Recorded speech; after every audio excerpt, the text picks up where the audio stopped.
সকালবেলা একটু হাঁটতে গেছি বন্ধুরা। তো দেখো স্ট্রিট লাইটগুলো এখনই জ্বলছে। ব্যস্তবহুল শহরে মানুষ ছুটে চলেছে। আকাশটা কত সুন্দর লাগছে দেখো, স্ট্রিট লাইট জ্বলছে তোমাদের সঙ্গে, তাই ভাবলাম একটু শেয়ার করি।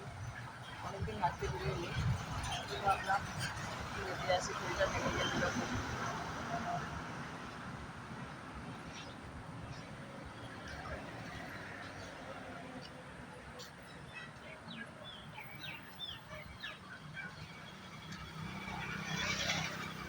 সকাল হতে না হতেই দেখো মানুষ যে যার কাজের সন্ধানে ছুটে চলেছে।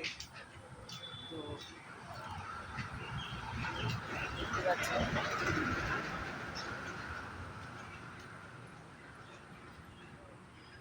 কলকাতার রাস্তাঘাট কত যানজট শুরু হয়ে যায় সকালবেলা থেকে। সূর্য উঠছে, চারিদিকে পাখির কোলাহল শোনা যাচ্ছে। এখানে রাখি। শুভ সকাল বন্ধুরা, সবাই ভালো থেকো।